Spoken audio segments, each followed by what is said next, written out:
परम पिता परमात्मा पूर्ण ब्रह्म सारी सृष्टि के रचनहार, पूर्ण परमात्मा सर्व सृष्टि रचनहार,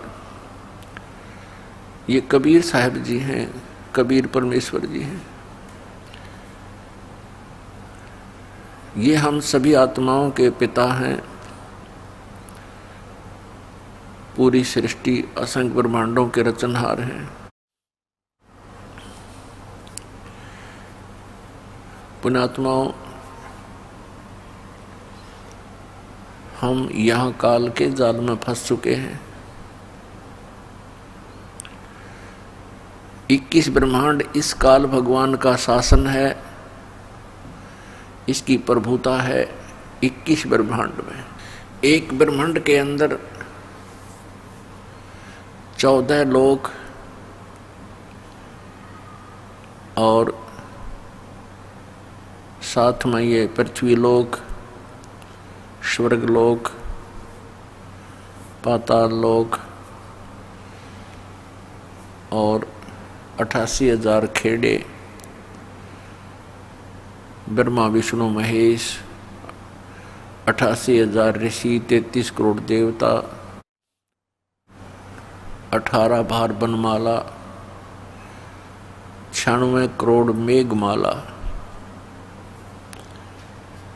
49 कोट पृथ्वी, ये एक ब्रह्मांड के अंदर सामग्री होती है। ऐसे ऐसे इस काल भगवान के 21 ब्रह्मांड हैं। इन 21 ब्रह्मांडों का भी फिर एक ही ग्रुप है। जैसे भारतवर्ष के अंदर प्रांत भिन्न भिन्न हैं और उनका मेन कंट्रोलर प्रधानमंत्री व राष्ट्रपति जी है, इन सभी प्रांतों को मिलाकर भी एक ही देश कहलाता है। ऐसे ही जानो, इस काल के 21 प्रांत हैं। ओवरऑल ये कंट्रोलर है। इसको सरपुरुष भी कहते हैं। हम इस काल के लोक में अपनी गलती से आ गए। हम सतलोक में रहा करते थे, जहाँ पर जरा और मरण नहीं है। जरा मीन वृद्धावस्था, बुढ़ापा, और मरण मृत्यु नहीं है। वहाँ पर किसी भी वस्तु का अभाव नहीं है। वहाँ कोई भी कार्य आपको नहीं करना पड़ता है। आपका शरीर ये 5 तत्वों से बना हुआ पुतला नहीं होता, एक तत्व से बना हुआ आपका शरीर होता है, जिसमें नाड़ी तंत्र नहीं होता है, जिसके कारण ना बीपी हाई होता, ना लो होता है। वहाँ किसी भी पदार्थ का अभाव नहीं है। जो यहाँ की 4 मुक्तियाँ हैं, ये तो क्षणिक हैं, इनका तो अंत होता है। यहाँ के भगवान ने, यहाँ के स्वामी काल ने, ज्योति निरंजन ने, जिसको सरपुरुष भी कहते हैं और इसको ब्रह्म भी कहते हैं, इसने सभी पदार्थों का और सभी व्यवस्था का सतलोक की नकल करके बनाया है। उसका प्रतिबिंब डाल रहा है। अब जैसे एक तो सोने का आभूषण हो, एक पीतल का हो, वैसा ही हो, लेकिन उसकी क्वालिटी और कीमत में दिन रात का अंतर होता है। ऐसा ही समझो, वहाँ पर भी हम सभी का ऐसा ही शरीर है, मनुष्य सदृश शरीर है, और ऐसी ही आपकी सृष्टि होगी, आपका परिवार होगा, और वो ऐसा परिवार होगा जिसमें ना कोई रोग होगा, ना मृत्यु होगी, कोई अभाव नहीं होगा। यहाँ जो बुरा हाल हुआ पड़ा है, ऐसा वहाँ कुछ नहीं है। तो पुण्यात्माओं, जैसे किसी व्यक्ति को यहाँ बरवाला में प्लाट मिला हुआ है, मकान बना रखा है, और उसको कोई कहे कि चलिए आप चंडीगढ़ के अंदर, और आपको वहाँ बढ़िया मकान दिलाते हैं और वहाँ रहिए। तो जिस व्यक्ति को वो तुलना का पता होगा कि वो बहुत अच्छा शहर है, बरवाला की तुलना में वहाँ सब सुविधाएं अधिक हैं, तो शायद ही कोई ऐसा होगा जो वहाँ ना जाने की इच्छा करे। और वहाँ व्यवसाय यहाँ से अच्छा होगा, बहुत अच्छा होगा, कोई 1000 गुना होगा, तो तुरंत त्याग देगा बरवाला को। तो जब तक आप जी का ये विश्वास नहीं होता कि सतलोक के अंदर ऐसा सुख है, तो आपकी इच्छा बन ही नहीं सकती। तो ये कहाँ से विश्वास हो, उसका कुछ आधार तो बनाना ही पड़ेगा आपने, कि हम इस आधार से तो मान सकते हैं कि वहाँ ये व्यवस्था है।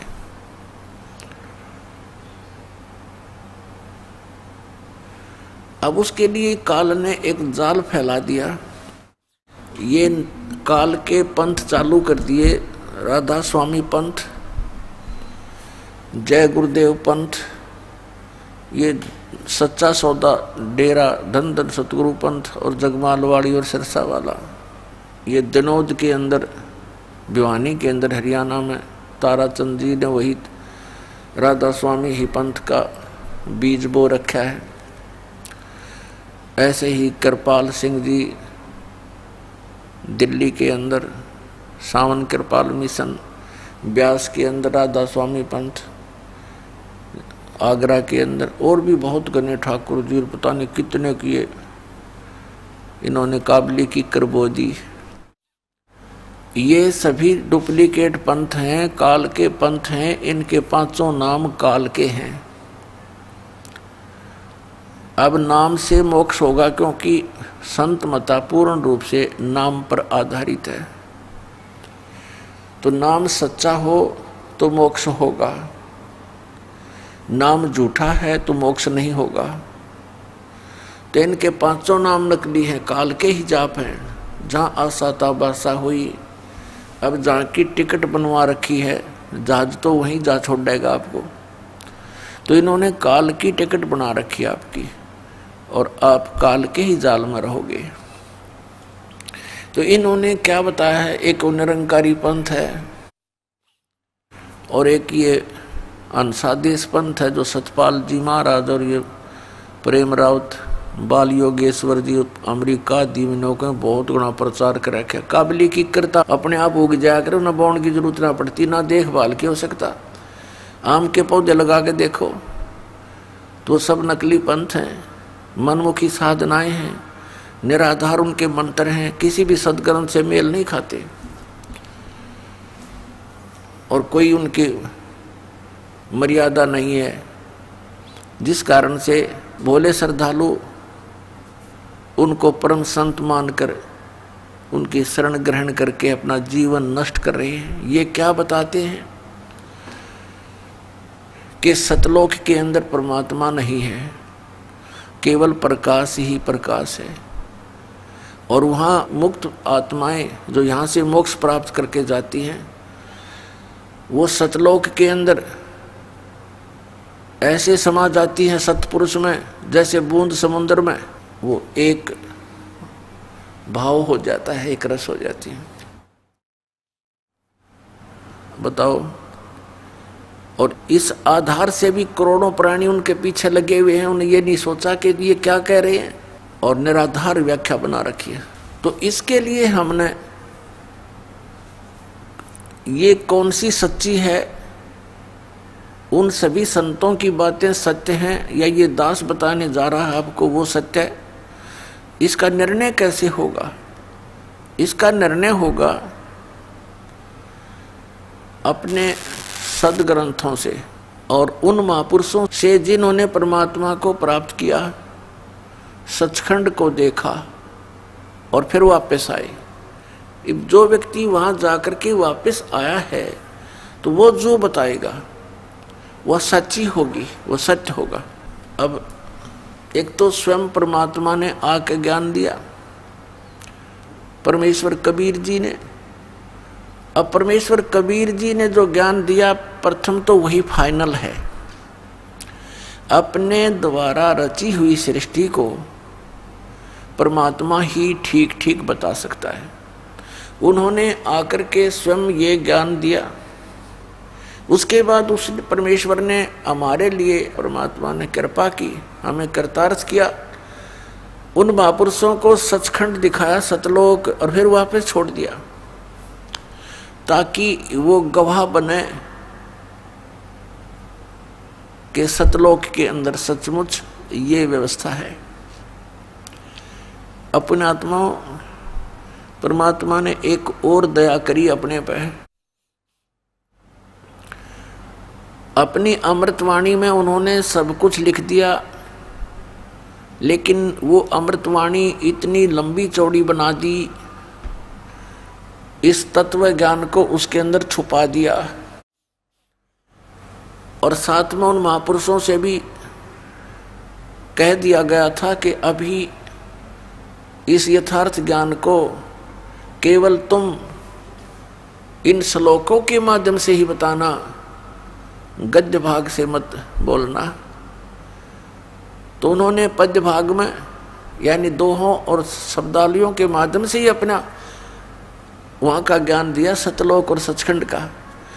उन्होंने गद्य भाग में नहीं बोला और वो लिपिबद्ध किया गया। उस पद्य भाग को समझना जन साधारण के बस की बात नहीं। या तो परमात्मा ही बता सकें, या वो संत ही बता सकते हैं जिन्होंने वो वाणी बोली, या फिर उनका कृपा पात्र जिसको परमात्मा सद्बुद्धि देते हैं, वो फिर उन गूढ़ रहस्यों को परमात्मा की प्यारी आत्माओं के समक्ष सरलार्थ करता है।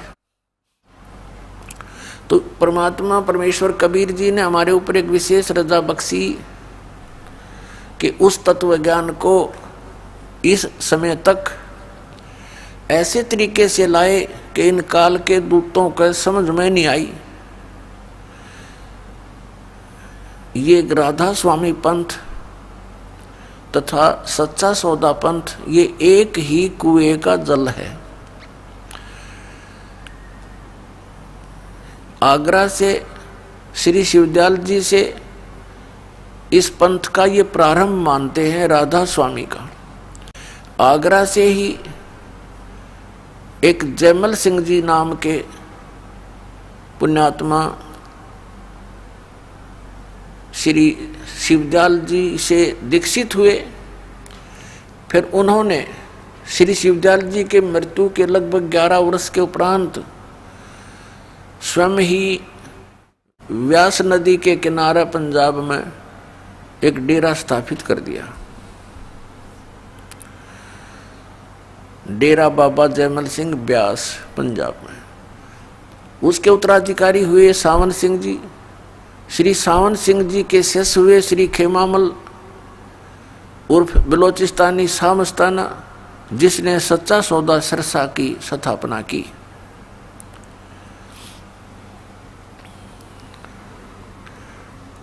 अपने आत्माओं, समझदार को संकेत ही बहुत है। इन महापुरुषों को सचखंड का कख भी पता नहीं ना, सतपुरुष के बारे में जानकारी, और इतना टोल जोड़ कर काल के मुंह में झोंक दिया। करोड़ों व्यक्ति फूंक दिए, उस काल के जाल में डाल दिए इन्होंने, और अब भी ना मानते।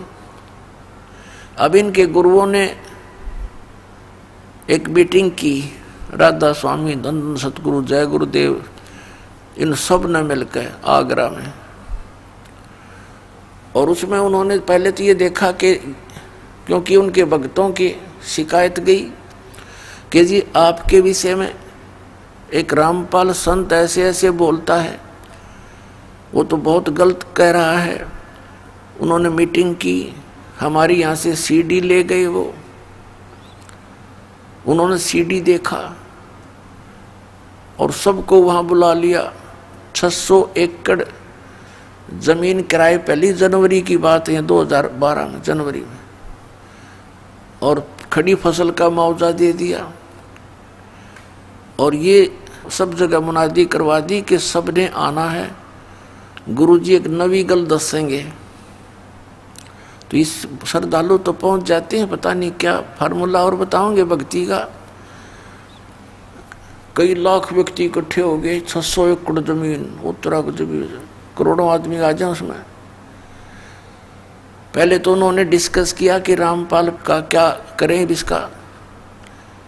अब रामपाल का क्या करेंगे, पहले तो अपनी किताब न फूको इनने, जब रामपाल का करियो कि मैं करोगे तो तुमने लिख रखी तुम्हारे प्रवचन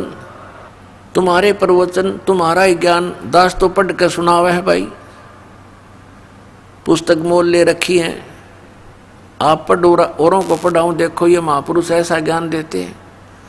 फिर सीडी दिखाई उनका नहीं समझ में आई कि अभी केस करेंगे तो किस पे करोगे, इनकी दूरी पोल खोल लूंगा, फिर करके देखो एक बार। अगर ये थोड़ा सी हिम्मत कर लेते इस पर बैन लग जाए पूरे पंथ पे, इसका एक भी शब्द जनता में नहीं जा सकता इनका, ऐसा बेहुदा ज्ञान है इन लोगों का, कख भी नहीं पता है, दुनिया को करोड़ों लोगों को डबो दिया। फिर उन्होंने नवी गल ये दसी सबको कि किसी की पुस्तक नहीं पढ़ना और किसी की सीडी भी नहीं देखना, वो नहीं लेना। ये नवी गल दस का सबका थपकी मार के भेज दिए। अब वो श्रद्धालु बेचारे वो इन्हों सोचे गुरु जी का आदेश हो गया, हमने किसी की पुस्तक नहीं पढ़नी। उनको इन्होंने पता ये काल के जाल में बांध दिए, तुम कति के ठड़ी बांध के दर दिए और झोंक देंगे उनके अंदर।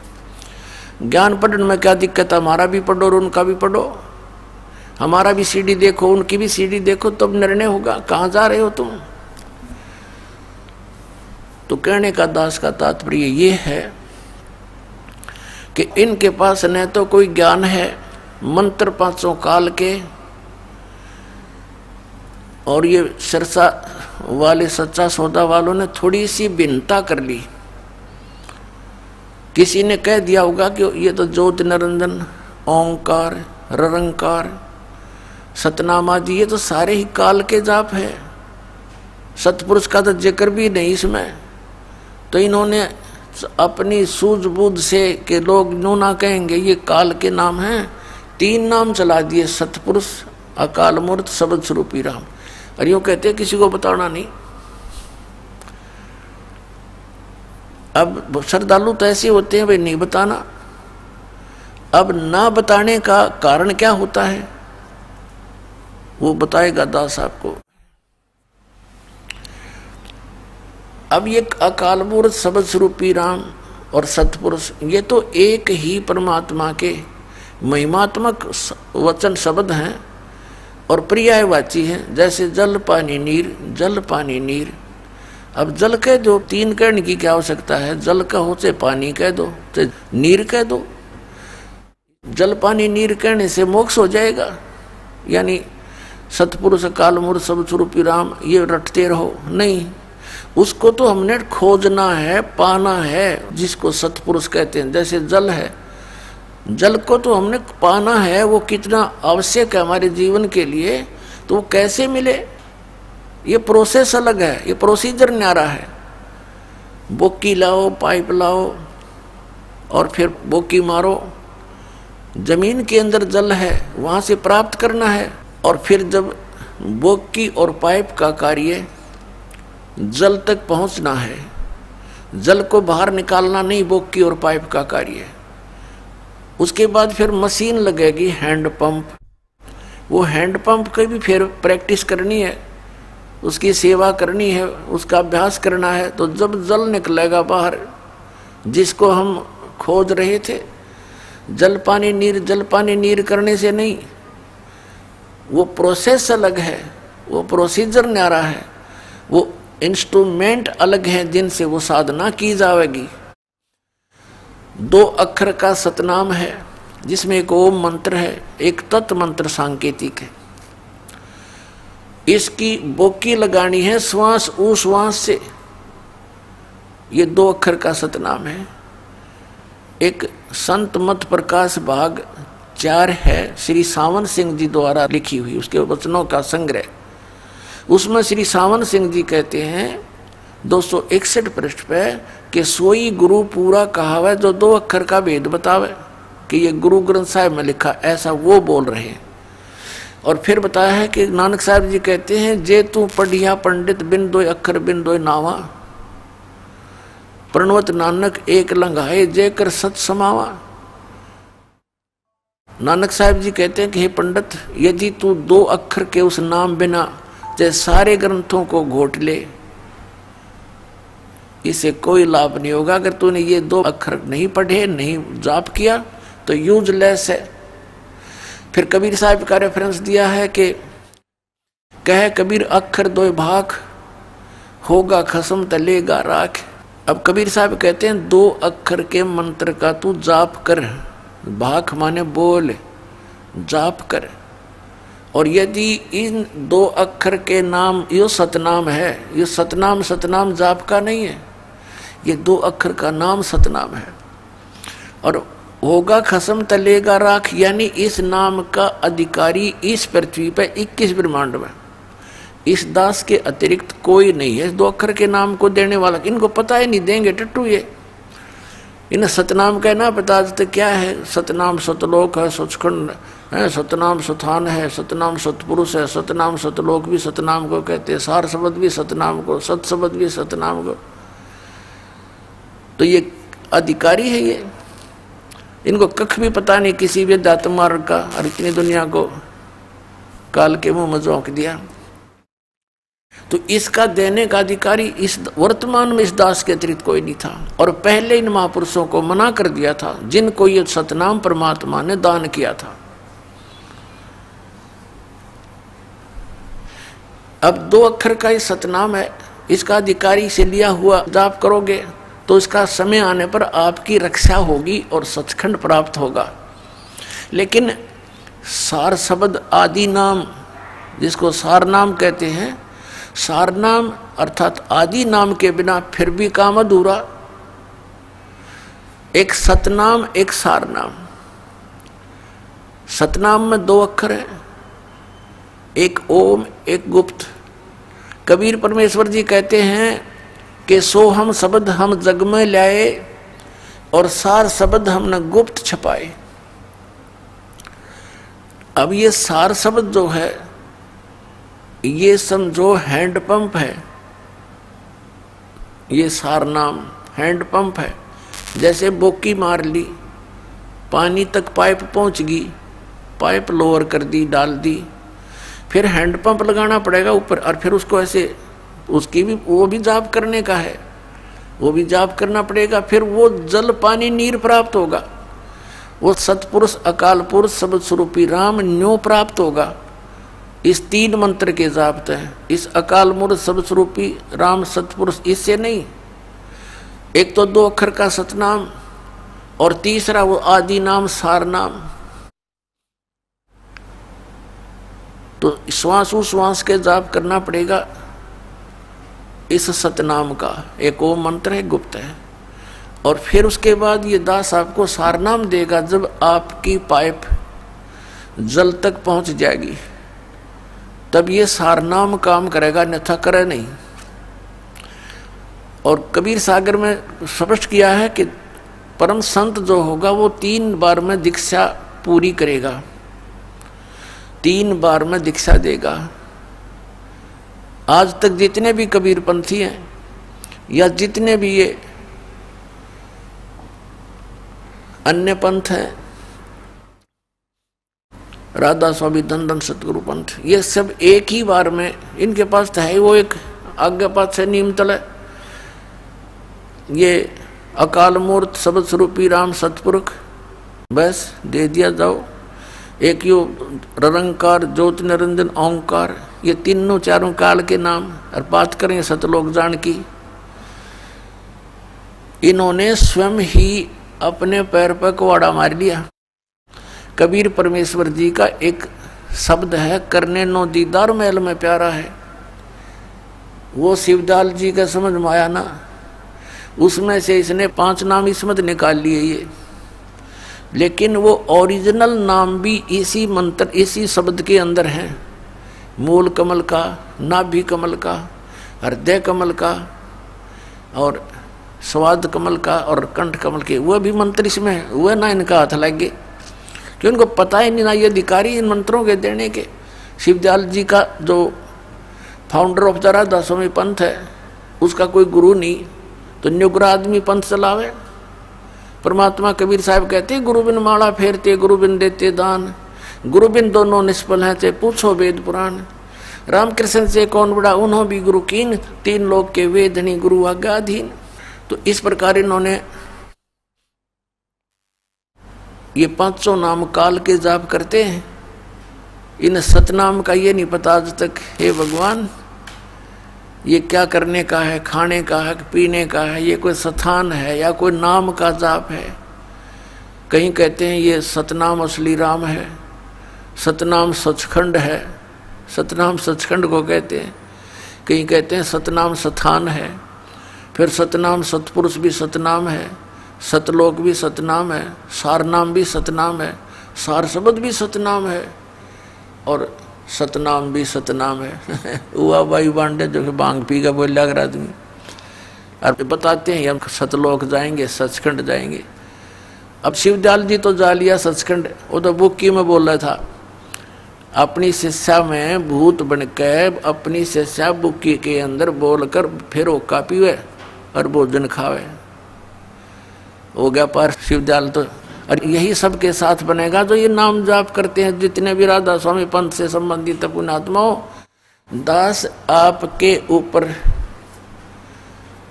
एक रहम कर रहा है, भले ही आज बुरा लगूं आपको, एक दिन आप रोया करोगे और गुण गाया करोगे इस दास का। दास को मालूम है कि मैं कितना खतरा मोल ले रहा हूं इन नकलियों को छेड़छाड़ के, लेकिन ये मेरा कर्तव्य बन गया, मुझे ज्ञान हो गया कि अपनी जान पर खेल कर भी इनसे काल के दूतों से छुटवाऊंगा परमात्मा की आत्माओं को। और परमात्मा स्वयं भी इसी उद्देश्य से आए थे कि मेरे बच्चों को मेरी जानकारी हो, ये यहाँ कितना कष्ट उठा रहे हैं। कोई गधा बना है, कोई कुत्ता बना है, कोई सूअर बनकर गंदगी खा रहा है और ये समझ नहीं पा रहे कि हमारा भगवान कौन है। दास का उद्देश्य यही है कि किसी ना किसी तरह ये पुण्यात्मा एक बार पुनः देख लें सदग्रंथों को जो दास दिखाना चाहता है। आज बुद्धिमान समाज है, लेकिन श्रद्धालु इतना है ये भगवान के चाहने वाली आत्माएं कि जो गुरु जी ने कह दिया उसकी अवहेलना नहीं करनी, लेकिन असली गुरु की बात की अवहेलना नहीं करनी। ये तो नकली है सारे, इन कख भी पता नहीं है क्या के गुरु हैं, ना तो ये हिंदुओं के गुरु असली, सारे नकली। इन आज तक नहीं पता वेदों और पुराणों में लिखा क्या है। निराकार निराकार पर घाटा जोड़ रखा है, इतने दिन हो गए। परमात्मा वेदों में लिखा है वो साकार है, मनुष्य सदृश्य है, वहाँ से गति करके शरीर आता है, यहाँ कर अच्छी आत्माओं को मिलता है। पुराणों में आज तक नहीं समझ पाई है ब्रह्मा विष्णु महेश के माता पिता कौन है, ये गुरु हैं, ये नकली डुबो दिया सारा मानव। तो पुण्यात्माओं अब जागो, ध्यान से इस दास के वचनों पर कुछ अमल करो, देखो अपने सदग्रंथों को और संभलो और चलो सतलोक में जहाँ कोई कष्ट नहीं। अब जो प्रसंग चल रहा है 2 अक्षर के नाम से मोक्ष होगा, वो इनके पास नहीं, तो ये पूरे गुरु कहाँ से होगे? कुछ तो सोचो, इनकी अपनी कलम से लिखे हुए पर तो देख लो ये कितना ज्ञान रखते थे।